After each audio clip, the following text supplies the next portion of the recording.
What's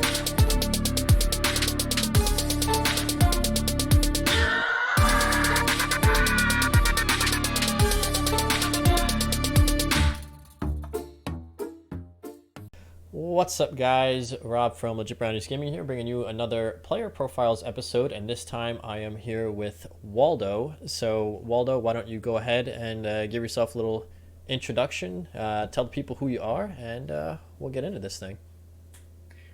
Hey everyone, my name is Wes, but I go by Waldo in the fighting game community. I'm a top level NASB player, or Nickelodeon All Stars Brawl player, and I play Nigel.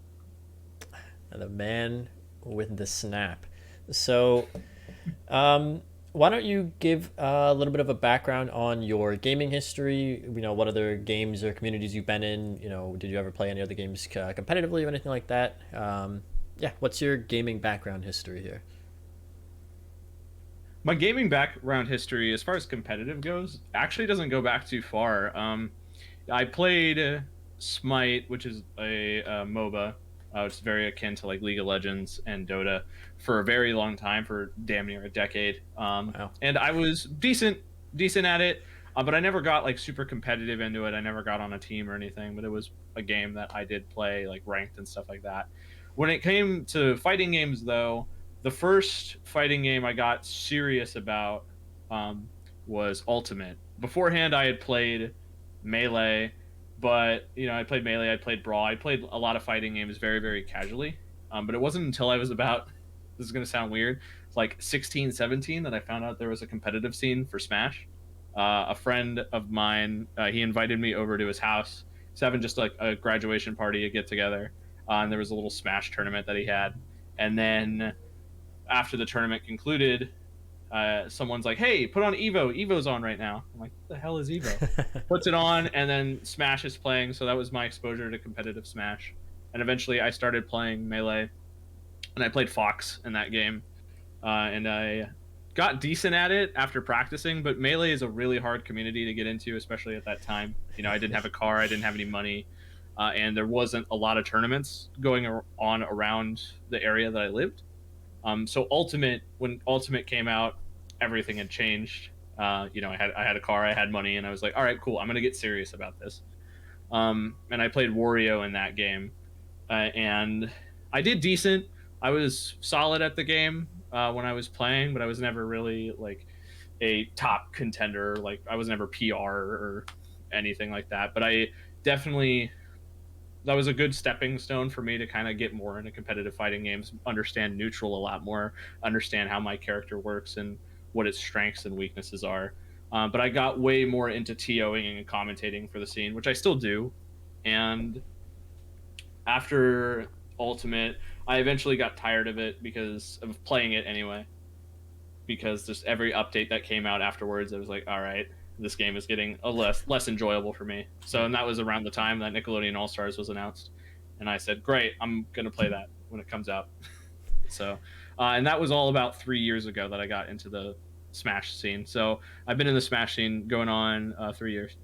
That's awesome. You know, I've been trying to I've been like offering up, you know, a little bit of help with like commentary and stuff. Like I think that's something that I would like to get into with Nickelodeon and stuff as well. So it's kind of cool to hear that you have that kind of background. When NASB was being announced and came out, like what drew you to the game? Was it like the speed, where we saw it was like a very much more similar to Melee than Ultimate?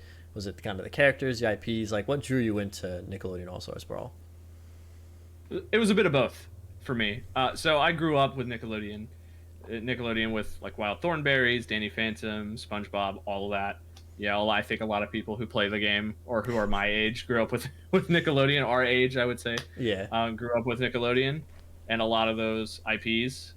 So it was really easy to just familiarize yourself with those characters. And you know, with Nickelodeon, I mean, it's just like Nintendo. Most people, even older than us, will recognize a lot of those characters. We'll recognize SpongeBob. We'll recognize Ren and Stimpy.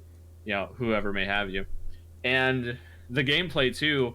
I wanted a game that was faster than Ultimate and a bit more technical and a bit more high speed, because Ultimate is very kind of homogenous and sort of where everything feels very sterile and very Like there's not really a whole lot in terms of I'm trying to think of the right word for it, but it's hard to, there you go, express yourself with each character. It's, for me, ultimate is like you have to play this way with this character if you want to win. Where NASB, it feels a bit more free, where there's a ton of different play styles for different characters. I mean, you can play characters very aggressive, you can play characters a bit slower if you want, you can play kind of in a middle ground. So that's what I was looking for, and Nickelodeon All Stars really delivered that for me personally. So yeah, the speed of NASB is something that I think a lot of people are really into. It was one of the things that I was really into, seeing that wave dashing, wave landing, and all this stuff was an option. Um, and obviously the characters, like you said, I grew up on all these shows too. Right. Going from Ultimate to NASB, was it kind of an adjustment period because it's so much faster with the movement options, or were you able to kind of pick that up rather quickly? It was an adjustment at first, but I did pick it up not too long afterwards. I actually made the joke that after I played Nickelodeon All Stars, I couldn't go back to Ultimate because it was too slow. And it was funny. All the skills I had at Ultimate just drained immediately as soon as I started playing Nickelodeon All Stars. It was the strangest thing ever, and I couldn't play it. And so I was able to adjust pretty quickly, but also for me, I like playing a lot of the crackhead characters, or like crackhead sort of style gameplay. So it was really easy for me to just kind of adjust to that really kind of, very snappy, fast gameplay that Nickelodeon All Stars offers, which will bump my mic. So what drew you to Nigel specifically? Well, I mentioned in Ultimate that I played Wario, and Wario is a very like he combos people up towards the blast zone, the ceiling. So for me, going to Nigel was pretty easy. It's funny though, I didn't really want to play Nigel to begin with. I actually had no intentions. I was going to be an April main, which I still main her. Like I have a secondary April, but I think everyone right now in the meta has a secondary April at this point.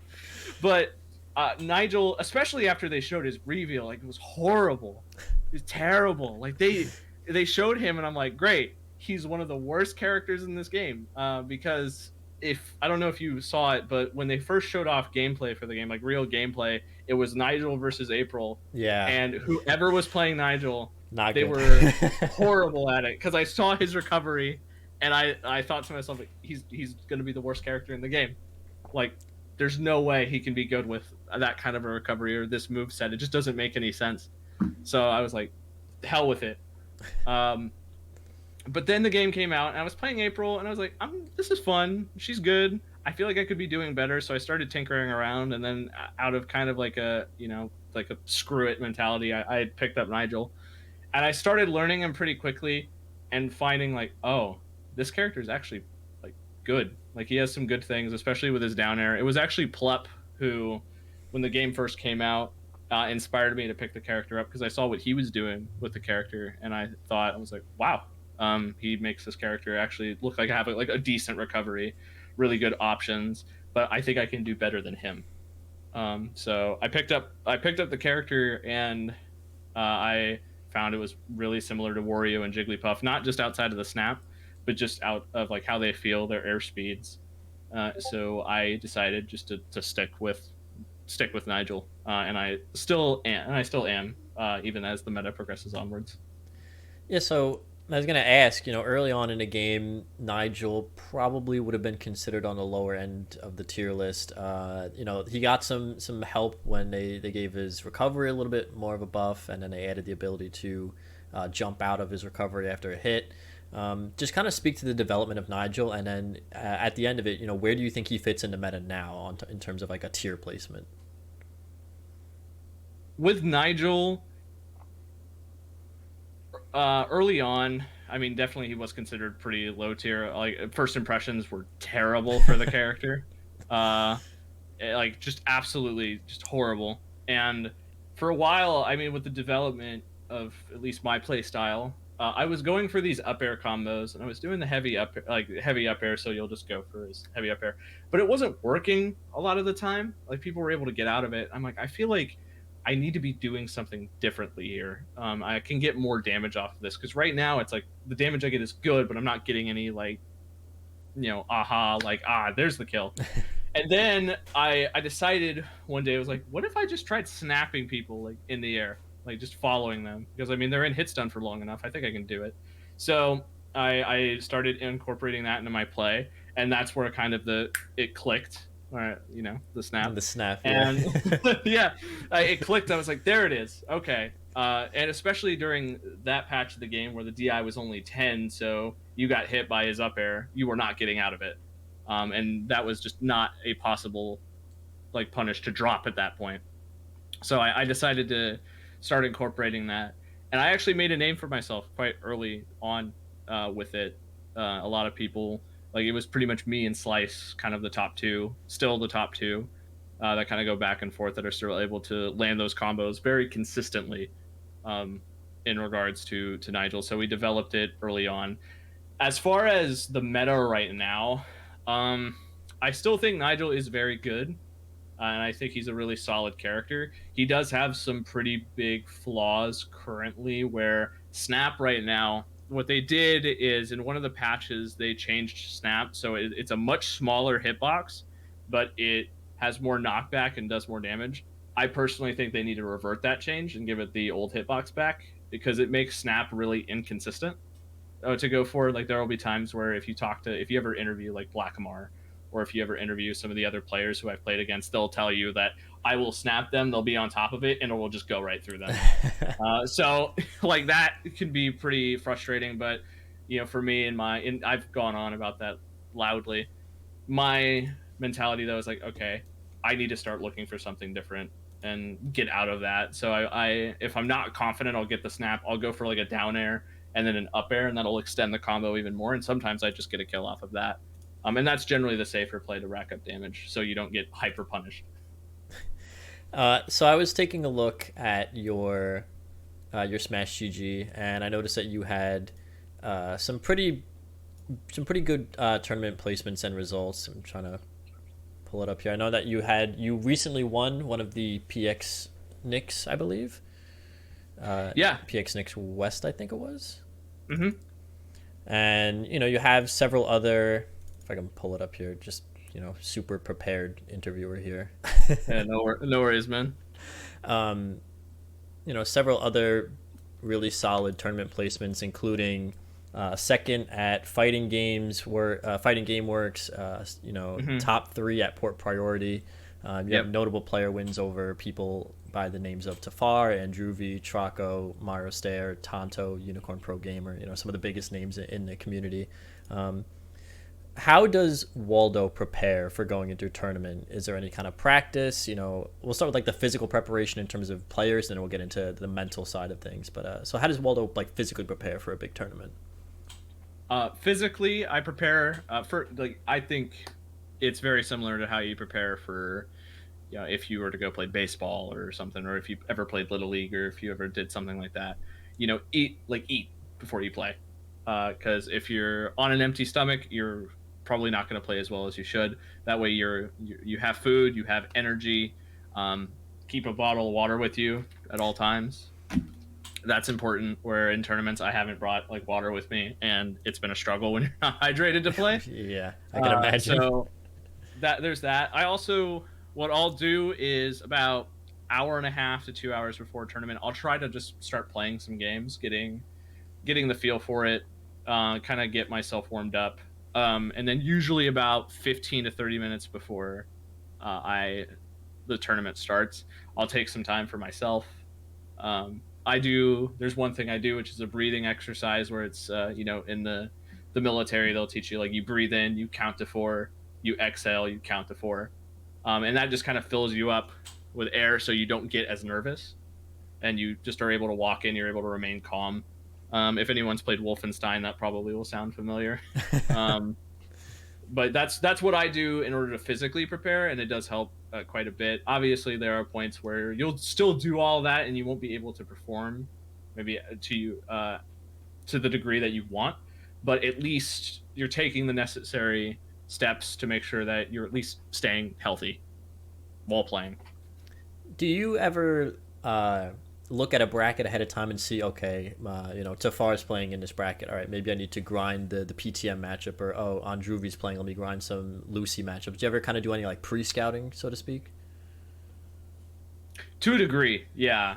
With pre-scouting, though, I think with Nickelodeon All Stars, it's a little easier to do that, it's not as important to do that with other as it is in other games because I've played those guys so many times, and we still play friendlies all the time. So, you definitely it's still good to like, hey, I need to fight a PTM. Like, so if I have to fight Jafar, I'll be like, I'll hit up Mario Stare. If I have to fight a Lucy, I'll probably hit up Andruvi or Squibble or someone like that who is familiar with that. If I ever have to fight a Mikey, I'll hit up Tafar, which we really don't see Mikey outside of Tafar right now. But that's kind of what I'll do in order to like prepare and grind for a matchup if I'm still like really not comfortable with it. But that's very few recently. Like there are the only characters that I would say I feel I would need to grind at least a little bit would be like Invader Zim or like Ren and Stimpy. Characters I don't fight very often when they have a lot of players, or not even a lot. They have like one seriously good player who just is a total threat. Yeah, so no, that also kind of goes along with like the mental preparation you were saying, doing some breathing exercises and whatnot. I guess just describe how you would describe your mental, and then if there's any kind of tips or whatever you can give out, how do you describe, your mental game, or how do you keep a level head, stuff like that? Keeping a level head in a fighting game can be really hard, for sure. I mean, it is definitely emotional. So people have very emotional reactions. But the one thing I try to do and go into it is, yeah, I don't go into prereqs like I don't go into a tournament with a negative mindset. I always try to project, say, no, I'm going to do really well in this tournament. I'm going to win this tournament, even. Because if you go in saying, I'm going to go 0-2, I was told if you're projecting that out in the world, it's probably going to happen. So, like, always, hope for the best, but expect the worst is what I've always done.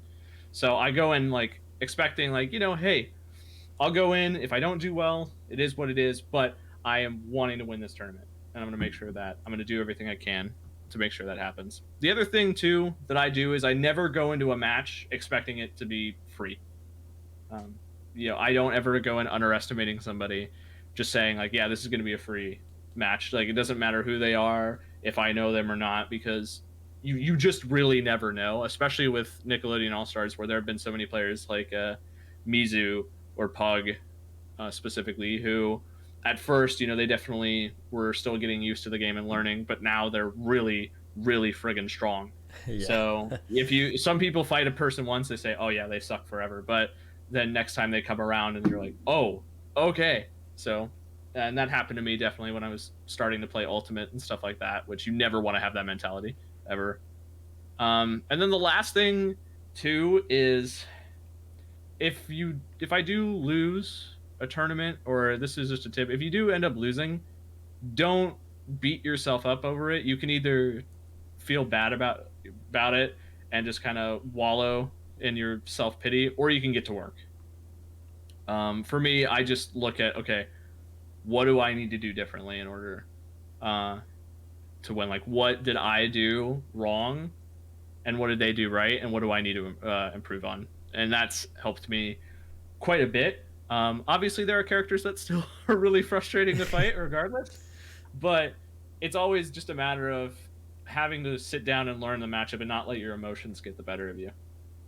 Yeah, I can definitely attest to the feelings of frustration when you maybe don't understand why something is happening. Like early on, in the game, because this is really the first game that I've ever really taken seriously and wanted to kind of compete in tournaments and stuff like that. So early on, before I was in the grind cord, I would just be getting slapped left, right, and center, and it's very frustrating when you lose and you feel like you don't know why. So now, at least in the cord, people are explaining like, hey, here's why this hit, or here's why this is not working, here's how blocking works, here's how teching is working, and you get a better understanding of the game that way. So definitely, yeah, I can understand the feeling of getting hit with things and being like, why does this, why? But at least when you know why, you're like, it's still annoying, but I know why it's happening at least. Right. Um, I did want to ask you, competing in Ultimate versus competing in NASB, is there a mentality difference in a game like between like Ultimate and NASB in that NASB can be very, very punishing, specifically against certain characters where you get hit once. It feels like, like a Lucy, right? You get hit by a dash attack once at ledge, and that's your whole stock. Gone, erased. Mhm. Is there like a mentality difference between a game like NASB and a game like Ultimate, do you think? I do think there is a difference to a degree. The thing is with Ultimate is a slower game just by nature. So while you can lose stocks fast in that game, it's not nearly as fast as like Nickelodeon. So you can kind of maybe take a step back in Ultimate, kind of like relax, and be like, okay, what's going on? What do I need to do? And kind of recoup.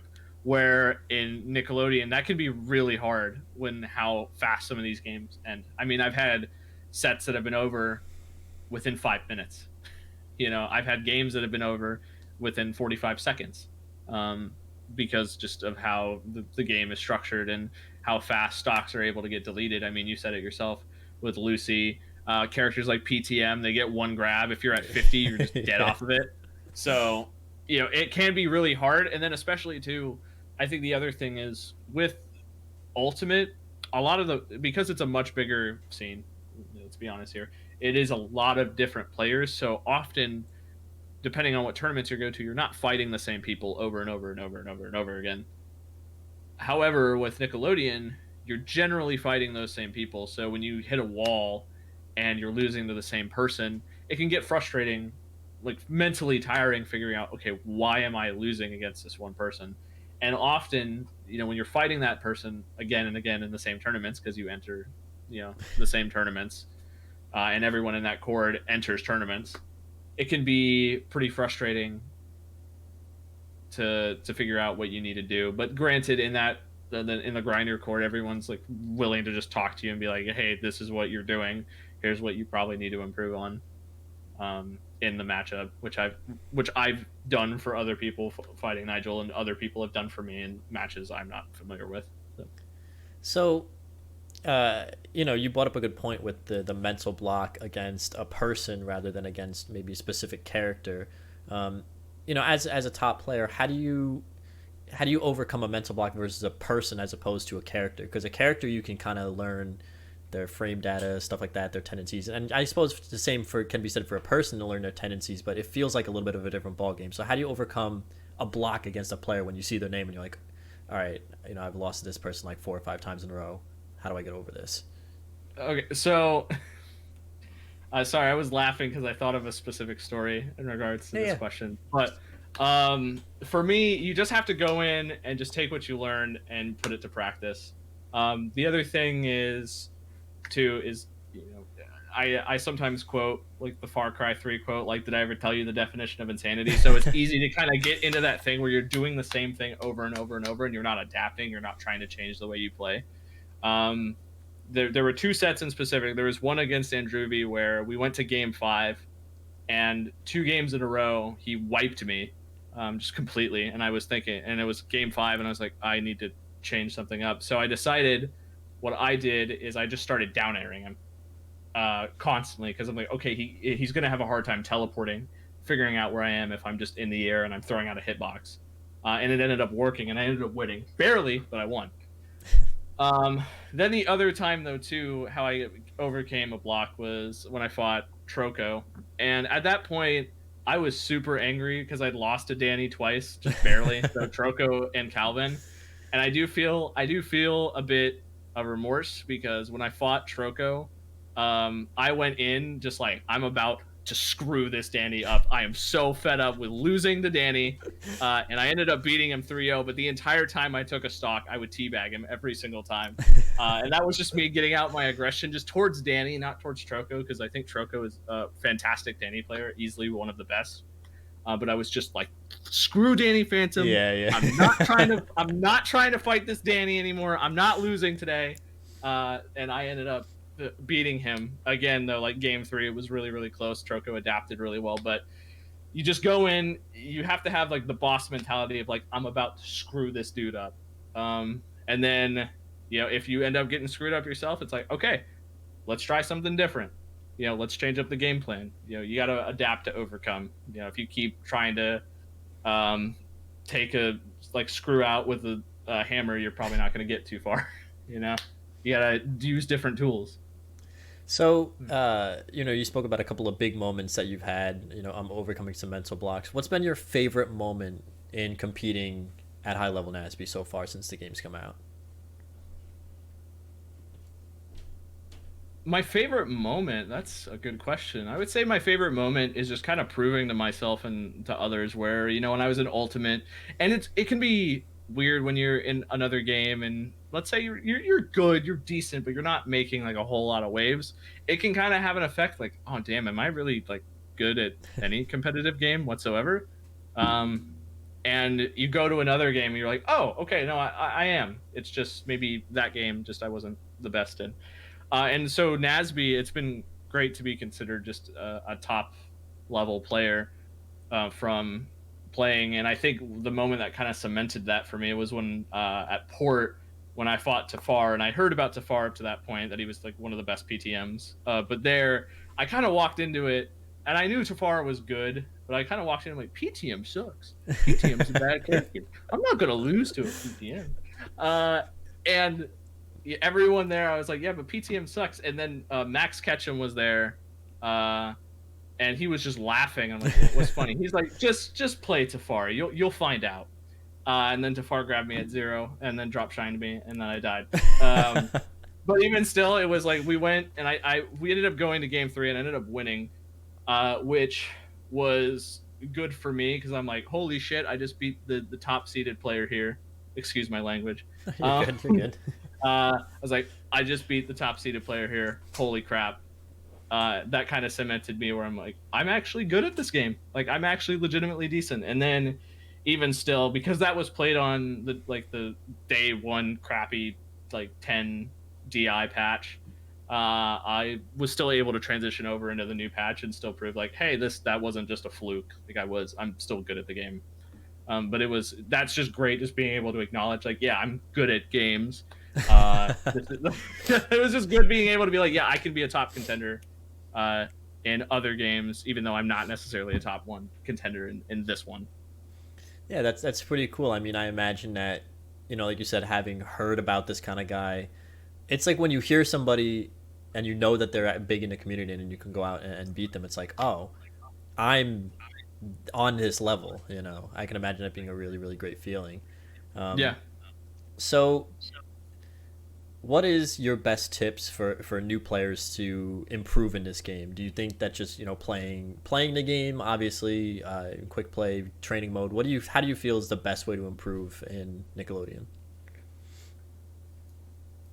The best way to improve is a few things. For one, just to start, everyone learns differently. There are people specifically. I'll mention his name again. Slice. Slice is a lab rat. He will stay in training mode, figure out some wacky stuff with Nigel. He does some crazy things with Nigel, things that I don't do. There are clips floating around of him where he'll dash attack, grab someone, throw them off, heavy down air, and then snap them. And he just didn't come up he didn't come up with that on the fly. He literally labbed that out.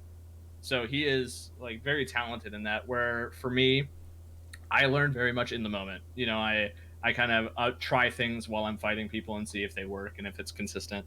Obviously, I still use training mode just to kind of test those things out at first. But, for me, it's playing a lot is a big factor. Another thing, too, is if you're playing in tournaments and you're on stream, review the VODs. Review what you're doing and what you can be doing better, what the other person is doing. Get matchup experience if you're having trouble against a character. Play against someone who plays that character and is really good. For me, it was Zim and Danny Phantom. Those were the 2 characters that I still struggle with to a degree. But after playing Calvin and Tusku specifically, it's gotten a little bit easier. Where I'm like, okay, that makes sense. The other thing and the final thing, join the Grinder Discord. Find shout out the grinders. Yeah, the NASB grinders. If you really are trying to play this game, just join the NASB Grinder Discord. People are always looking for games, you're gonna be able to play with top talent. No one's like, oh, you're not good enough to play against me. That's never a Yeah, mentality. I've never I'm heard. living proof of that because I go 0-2 at every tournament. You guys still play with me, so Exactly. Yeah. No one's ever gone like no. That's that'll like elite. I can't say it. Elitism is not within yeah. that chord whatsoever. Everyone's super chill. And then I guess lastly to go in with a positive mentality. Try to be like stay positive, even if you're losing and you're going like 0-2, 1-2, whatever may have you. Just got to keep playing, keep improving. People are going to get better faster than others, but it's not really a race in that point. It's a marathon. Yeah, certainly. And then even still, the good players too, will like sometimes they just fall off. You know. Yeah, it's definitely, I can definitely attest to that feeling of kind of being overwhelmed in this game sometimes, especially because we are a little bit of a smaller community right now. So chances are on quick play, you're going to run into some pretty high level people. Oh yeah. And you're going to get mixed sometimes. Like it happens, I get mixed all the time. You just got to kind of stick with it and no pun intended, grind through it, Right. Um, And that, oh yeah, go ahead. I was gonna say, and the last little thing, don't worry about tier lists so much when trying to find your character. Pick a character that you just enjoy, and then figure out what works best for that character, how you should play that character. So don't go in saying like I'm gonna learn how to play the game using PTM because I've heard he's the best character. Find a character that's fun for you that you enjoy. And then learn the game with, and then at some point, once you've learned kind of the basic mechanics, if you're wanting to switch over to a character, if you're wanting to win tournaments, then of course look into some of the higher tier characters. But if you are just getting into it, just play around with the character, see what feels right. Especially in a game this new where we've seen characters shoot up the tier list just because one person has kind of put work into them. Like I remember when Cyrus first started winning tournaments or top 8ing with Korra, who would considered one of the worst characters in the game. We were all like, wait a minute, is he just really good, or are we just missing something with Korra here? And then we were like, oh wait, no, she actually has some stuff that she brings to the table. So yeah, he messed me up in bracket. So final question here before maybe we'll jump into a best of 5 here, if you're down. Yeah. What kind of things do you want to see? This is kind of a twofold question. What kind of things do you want to see for the game? So maybe specific characters, mechanics, developments, and then what kind of things do you want to see from from the community? Maybe some new tournaments. What kind of tournaments? Stuff like that. Hey Thaddeus, I don't know if you're aware, but Shredder kind of messed up. So, as far as the meta goes right now, I think the meta is actually in a pretty solid place outside of Shredder. I think Shredder is a cool character, but his Nair and his side B are two different characters of their own. I think his side B, I think those two new moves do need to be changed a little bit. I do think there are some characters like PTM that need to have like their heavy up air kind of toned back a little bit, just so you're not dying at like 40. Like even Safar has mentioned too, like if that move killed at 70, 80, it would be a little more reasonable. Yeah. And I would be like, all right, I got grabbed at 80 and I died off of it. That's fine. It's not a big deal. But so there's that. As far as like when it comes to nerfing or buffing characters, though, I've always been more in the line of like, let's buff characters. Let's give them buffs, not nerf, especially in a game like this where the smallest buff or the smallest nerf can just have like all the difference in the world. Where specifically characters like Zim got buffed like 5 times over, and now Zim is one of the scariest characters in the game. And then as far as like what I want to see as far as changes to gameplay, I would love to see another legal stage come in, because I know a lot of tournaments are not doing MDSR or doing stage bans because of that reason. So I do think we need to have a 6th stage. That's definitely important. New characters, of course. Obviously, I mean, my probably most wanted character is Mr. Krabs. Hell yeah. Yeah, I definitely want Mr. Krabs. Just if I could get the, I should kick your fucking ass meme. Yeah. If I could get that, if they could just put that in the game somehow, I would be totally fine. So Mr. Krabs is Mr. Krabs is my most wanted. And then finally, for me, I mean, the last little thing I would change is make it just so like grabs are changed again, because I think the forward throw grab, like if you're DIing wrong, you can just get infinitely grabbed, which I don't think that should be in the game at all. But that's really that's what I would say really it. Maybe also touch April just a little bit too. But then kind of maybe buff the rest of the cast in some way. So that's kind of where I'm at personally. And the thing is, with a community this small, everyone has pretty different opinions, unless it's about Shredder. Yeah, we're pretty unified on that front. Right. But I'm launching the game. So. All right, cool. Is there anything maybe you want to see specifically for the community, like or is it just general, like more tournaments, more growth, more people, more fun? I would love to see definitely more people coming in. More tournaments would be great. I would love there to be another summit event at some point. I think Hidden Temple is. Yeah, I think Hidden Temple is a huge opportunity for the game, and hopefully with it doing as well as it is, and hopefully with the Twitch stream it does as well as it will do, hopefully we'll be seeing more summit-like events from Max, from Game Mill, so they can get more people excited for it, and have some of the top players come out. Yeah, shout out to Max Ketchum, who is working really closely with Game Mill on the Hidden Temple. Basically, NASB Summit. It's going to be... I'm so excited. I actually bought my merch today. Yeah. To get my votes in, so I'm super excited. I'm going to watch as much as I possibly can. I'm really excited for the side events too, like the fry cook games and all that kind of stuff. Oh yeah, no, I'm so excited. Or like the main swap. Oh my god, the reverse bracket. That's gonna be amazing, man. It's gonna be awesome. So you're on East Coast, so if you want, I can make a lobby on the East. So. Okay, yeah, I'll hop in. All right, perfect. Yeah, so just shout out to Grinders Chords, shout out to Max Ketchum. Check out Hidden Temple. It's on Smash GG as we speak. You can cop some sweet merch, play some votes for people. We met all the side event incentives already, so those are all locked in. Did we do it again? Oh wait, there we are. Okay. So I'm ready. We're gonna do best of 5. Hopefully, we'll see some sweet Nigel gameplay here. Yeah. What stage do you want to go to? You can pick. We'll go to Harmonic. Nice and neutral final destination. Harmonic. How do you feel about Urkin actually? Because I think Urkin's a good stage in theory. I just feel like it's so big in this game. I think it's really good for Nigel, because he's already a big guy, so it's easy for him to live forever on that stage. It's a little harder for him to kill, which he does suffer from arthritis time to time, but it's not that big of a deal for him personally. So what kind of setup do you use? Do you use GameCube controller? Do you use Pro controllers? What's the Waldo setup?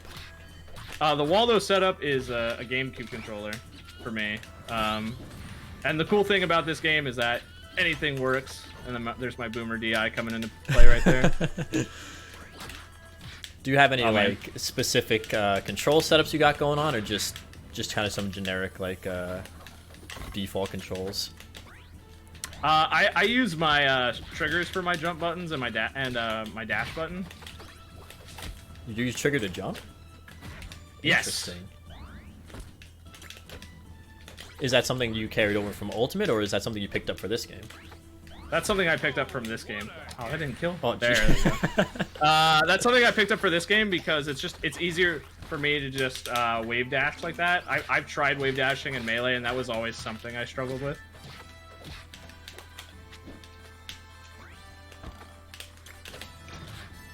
Oh, you killed Pookie.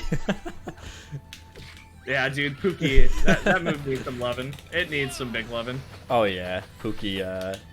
I just think like, specifically against Shredder, Pookie's just useless because he just blows Pookie up every time.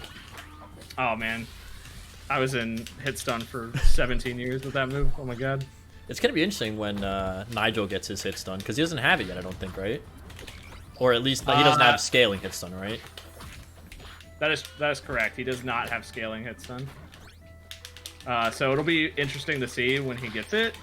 That is also going to be very terrifying for everybody else who's not playing Nigel.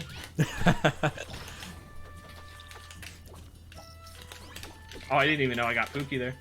I didn't either. I was like, all right, gonna get this Pookie combo, and then he's just dead. Oh man. So how do you feel about the Garth Nigel matchup? It could be like on this stage specifically, it can be pretty annoying, but overall, I think it's like slightly Nigel favored. Like it's like 45-55, I would say. Is there something about Nigel's kit that makes it difficult for Garth, you think, or is it just Garth kind of being considered one of like the lower tier characters in the game right now? I think it's that. Garfield also has a really hard time killing. And Nigel's already a big body, so with him, if he's not able to find the kill off of like just off of like a stray heavy attack, it can be really hard for him.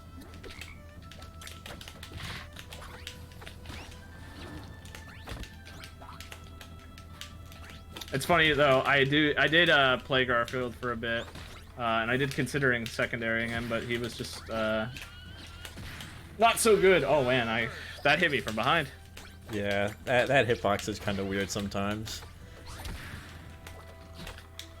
It's one of my favorite things to do now is to catch shredders with it when they try to. I'm dead. Yeah.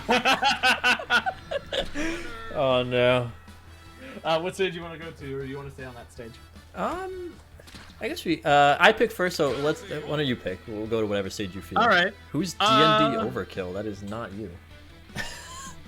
Yeah, I don't know, dog.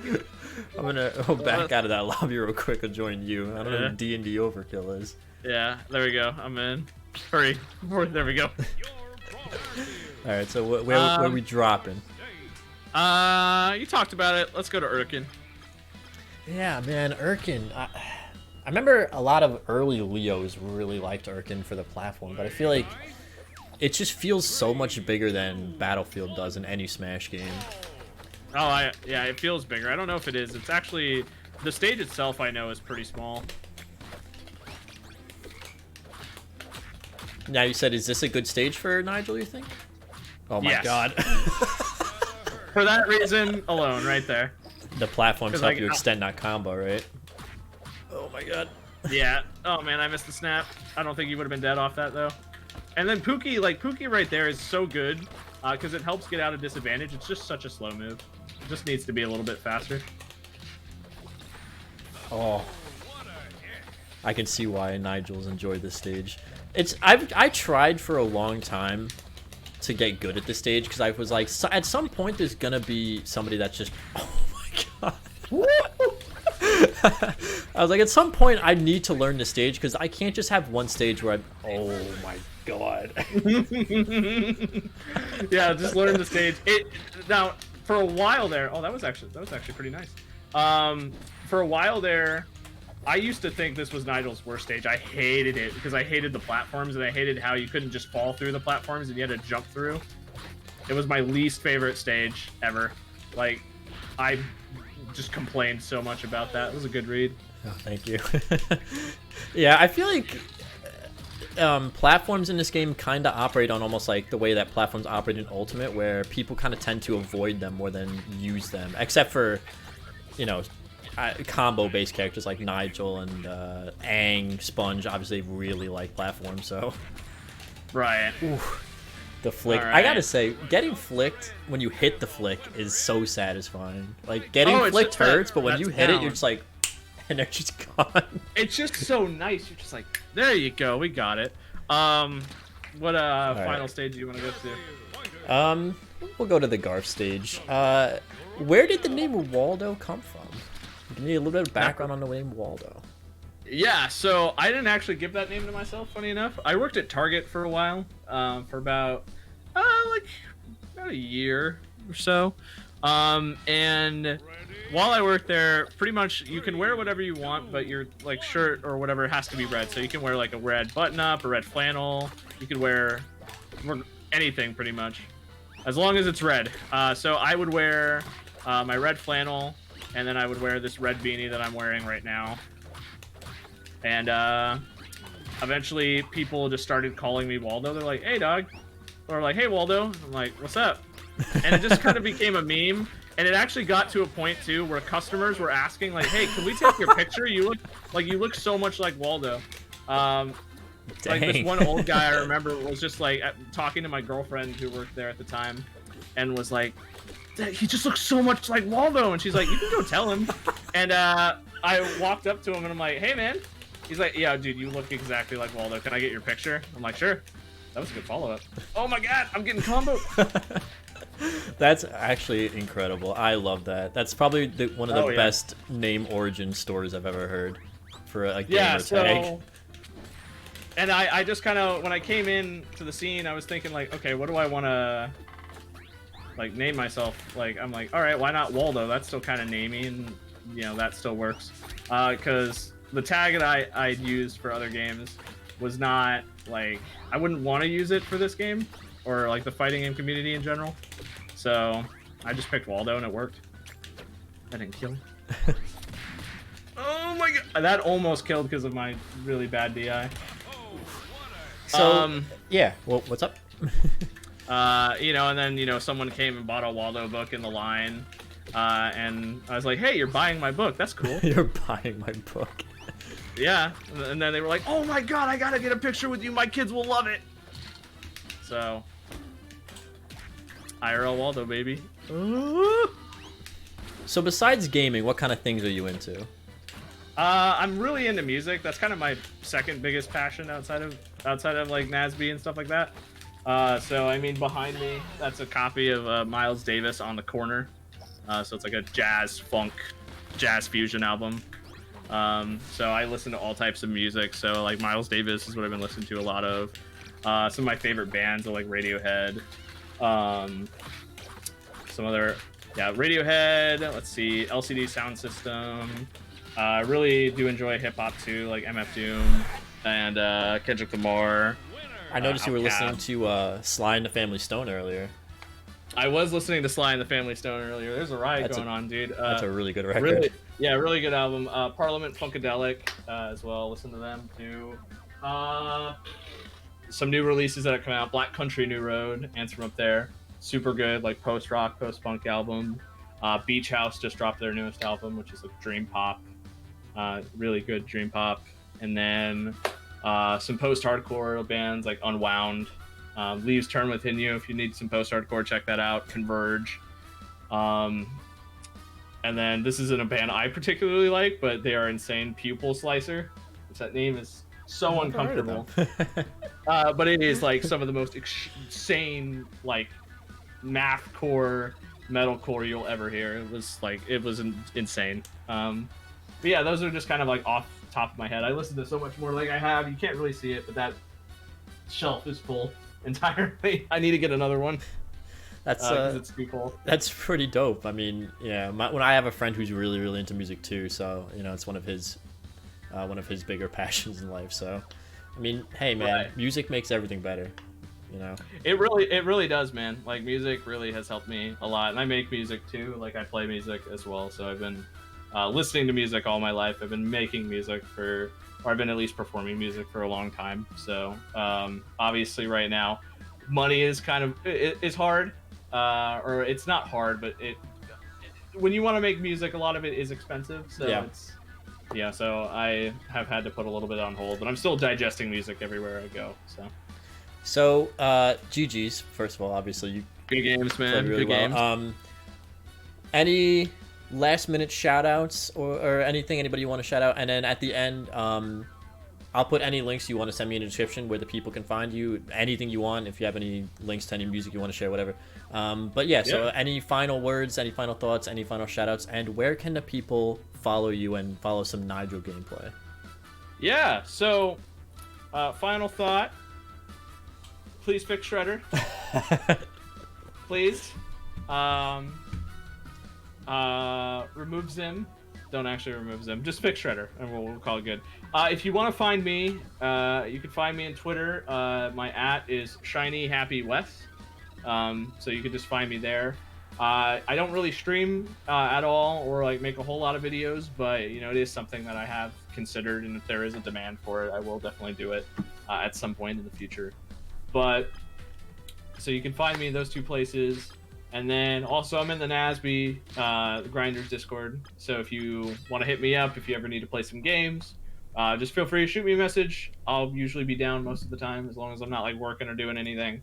I can get some games in, help you out with the Nigel matchup, give you some tips as well. So I don't got to Metafy because I don't really have a reason for it, but I'll do that all for free, so no problem. Awesome. So thank you so much for doing this. I had an absolute blast, and you loved picking your brain about some things, and I've definitely learned a lot from talking with you. And yeah, so like I said, if you peeps want to follow Waldo, his links will be down in the description. I'll throw some other links down there too. Like I'll throw the link for Hidden Temple and stuff like that down in the description. So yeah, thank you, Waldo, for doing this. I had a blast, and I will definitely be seeing you in the Grinders Court and online. And yeah, so I want to thank you all for watching, and I will catch you guys again next time.